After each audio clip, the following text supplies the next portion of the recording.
Italy have released their squad for the Nations Championship coming up. Now, they have some really interesting games planned. They said they have to play the All Blacks, they have to play Japan, and they have to play the Wallabies. So it's going to be a very good test for the squad. But me personally, I'm extremely excited to see this Italian team. But the one thing I just want to see from this Italian team is them playing 3 games consistently, like playing at the same level for 80 minutes for 3 games. Because we see a lot of good moments from this Italian team, then they just fade off and have a game like they did against Wales. So I think it's going to be a very important tour for them to end off the same way they started, or even end off better than the way they started, which isn't really a thing that we're normally used to seeing from these Italian sides. But this is a very strong Italian squad selected, so let's get right into it, starting with the forwards.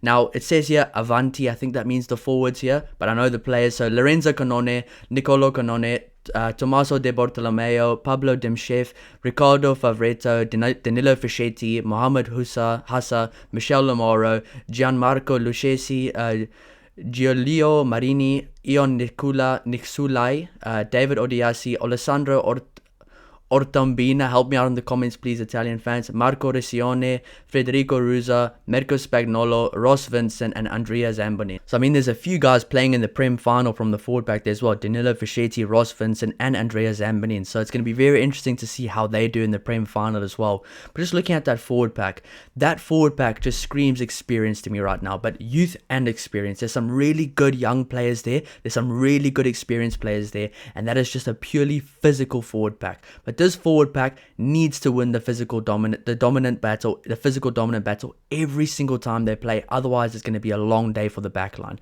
We've seen it before where the forward pack kind of takes a backward step, gets dominated, and Italy just aren't in the game. I can think perfectly that France game especially, but the other games where they were a bit more dominant, like the Ireland game, the England game, some of the other games as well, they played a much better brand of rugby. The Scotland game as well, the start of the Six Nations, a very big win there. So a very good forward pack selected. I'm pretty sure I can already kind of piece out who will be the guys that will play in that opening game for the Nations Championship.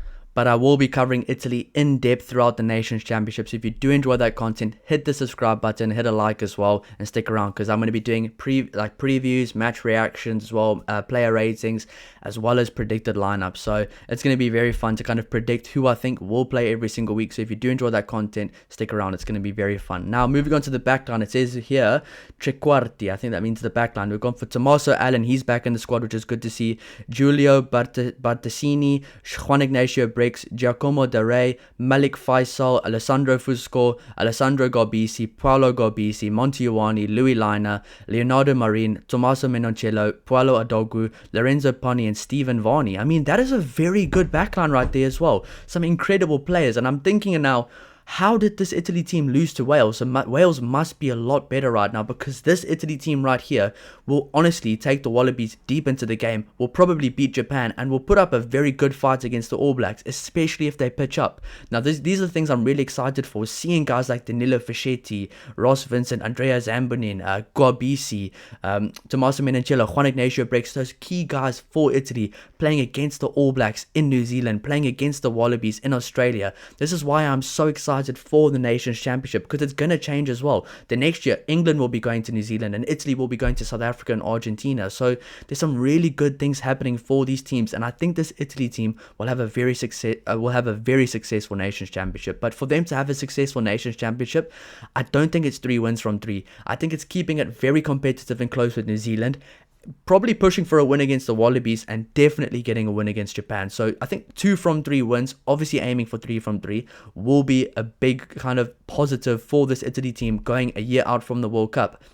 You can already see with some of these selections that they are focusing on the World Cup for next year as well. And they don't want to repeat of what happened in the last World Cup, where they lost by 90 points to New Zealand. They don't want that to happen again. This team looks like a different team. They look like a more excited team. They're playing with a lot more passion. They're playing with a lot more skill as well, because Italy does the kind of, they have had this weird thing where they play with so much passion in games sometimes that they almost forget the skill aspect, where now they're playing with both the passion, the physical side, and the skill set side as well. A lot of these forwards, I can say the Canone brothers especially, have really picked up their skill set. They've become a lot better skilled players with ball in hand, decision making as well, and it's really, you can kind of see it across the board, where Italy's not just such a one-dimensional team at all. They're playing a much better, more expansive brand of rugby, and seeing guys like a Louis Liner or a Monty Ioani Ioane get the ball in space and just have space and time on their hands is really exciting to see, as well as a Tommaso Menoncello who can be a game breaker against any team in the entire world. So this Italy team right now has the potential to have a very, very good Nations Championship. So I'm very excited about it. And then obviously the final 3 games in the Nations Championship, they play in home at Italy. So I think they're going to be even more excited for those ones. But seeing an Italy team touring, we haven't really seen it that much. There's always been the 3 test match series that they do play away from home.